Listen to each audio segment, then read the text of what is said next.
সন্তানের জন্মদান কতই না সুখের হয়, কিন্তু ঠিক এর উল্টো ঘটেছে মানসিক ভারসাম্যহীন এই মায়ের জীবনে।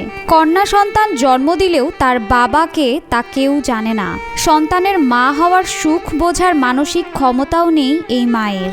নারী ছেঁড়া ধনের ঠিকমতো পরিচর্যাও করতে পারে না এই পাগলি। সুটকারের যত্ন করে না, খাওয়াইও না ঠিক মতো। আমি আদর যত্ন করি, খাওয়াই, গোসল করাই। আয়েশা বেগম নামের এক ভিক্ষুকের ঘরে 3 মাস আশ্রিত থাকার পর মানসিক ভারসাম্যহীন এই তরুণী একটি ফুটফুটে কন্যা সন্তানের জন্ম দেন। তবে সন্তানের বাবাকে তা যেমন গর্ভধারিণী বলতে পারেন না, তেমনি বাবার পরিচয় নিয়েও এগিয়ে আসেনি কেউই।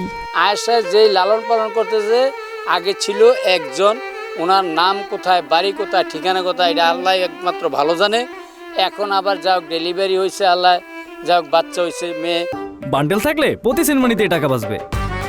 বিকাশ সেনমানি বান্ডেল কিনে জিতুন প্রতি লেনদেনে। কুমিল্লার দেবিদ্বার উপজেলার 6 নং ফতেহাবাদ ইউনিয়নের ঘোষঘর গ্রামে একটি কন্যা সন্তান প্রসব করেন ঠিকানাবিহীন বাক ও মানসিক প্রতিবন্ধী এক ভিক্ষুক। মা হওয়া তরুণীর বয়স আনুমানিক 25 বছর। এরপর আমার সরকার থেকে ঘর দিছে, এটা না জানি আমি রেখে রেখে রওনা জনতা খাওয়াইতে আসছি 6 মাস ধরে। অনেক বাবু হয়েছে, আসতে দিছি আর কি।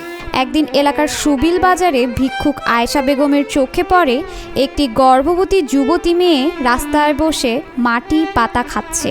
বোবা ও মানসিক ভারসাম্যহীন এই মেয়েটির প্রতি মায়া জন্মে তার। পরে মেয়েটিকে বাড়িতে নিয়ে আসেন আয়েশা। গিয়ে দিতে এই পাগলটা বইয়া বইয়া এই ফেনার পাতা পোতা মাটি সারি সব খাইতে আছে। এবার আমার দিকে মায়া লাগছে, মায়া লাগে না, আমি আনছি। আয়েশার জীবনেও রয়েছে করুণ কাহিনী। স্বামী পরিত্যক্তা এই নারী একমাত্র পুত্র সন্তান নিয়ে বাবার বাড়িতে আশ্রিত। তার একমাত্র ভাই নূর নবী একজন প্রতিবন্ধী। ভিক্ষাবৃত্তি করে ছেলে ও প্রতিবন্ধী ভাইকে নিয়ে চলে তার সংসার। আমার স্বামী আমার ভালাই দিয়ে গেছে গা। 40 দিনের দিনও আমি আইসি বাপের বাড়িতে চলিয়া, জামাই বাড়িতে। আয়েশা বিবি তো হলো নিরহ মানুষ, বাপের বাড়িতে হ্যার স্বামী নাই, হ্যার ছেলে একটা আছে, এও নিরহ। আয়েশা বেগম জানান, পাগলি মেয়েটি তাকে প্রতিনিয়ত বিরক্ত করত, প্রায়ই মারধর করত। কিল ঘুষি ও থাপ্পড় সহ্য করেও পরিচয়হীন এই মেয়েকে ফেলে দিতে পারেননি তিনি। কিরাম কষ্ট করে খাওয়া, আদর যত্ন করি, খাওয়াই, আমারও শরীর ভালো না। পাগলি এই মেয়েটি মুখে কিছু বলতে পারে না, তবে মাঝে মাঝে কাগজ কলম হাতে দিলে আকলিমা লিখতে পারে। ধারণা করা হচ্ছে এটাই এই তরুণীর নাম। পরিচয়বিহীন এই পাগলি ও তার নবজাতককে নিয়ে এখন বিপাকেই আছেন আয়েশা। আমাদের গ্রামবাসী বা সমাজের পক্ষ থেকে বা আমি একজন বাংলাদেশের সচেতন নাগরিক হিসাবে ওনাদের একটা স্থায়ী বন্দোবস্তর ব্যবস্থা, ঘুষঘর হোক, দেবী মানে বাংলাদেশ যে কোনো প্রান্ত যদি বাংলাদেশের একটা স্থায়ী হিসাবে যেন একটা সমাধা করা হয়।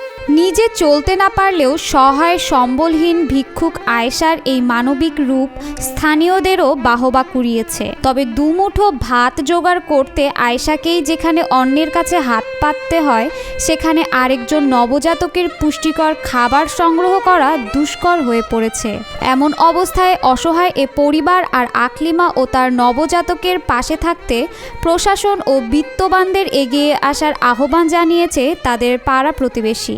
যার যেটা মনে চায় সামাজিকভাবে কিছু যদি পারে, যে পারছে একটু সাহায্য সহায়তা করছে, এই সহায়তায় তো ওনার ভবিষ্যৎ না, ওনার ভবিষ্যৎ তুলে আর একটু মোটা ধরনের সহায়তা লাগবে। নাম পরিচয়হীন রাস্তায় পড়ে থাকা একজন মানসিক প্রতিবন্ধী তরুণীকে আশ্রয় দিয়ে আয়েশা বিরল এক দৃষ্টান্ত স্থাপন করেছেন। তবে আশ্রিত আর তার ফুটফুটে কন্যা শিশুটির ভবিষ্যতের জন্য মানবিক সহায়তা প্রয়োজন।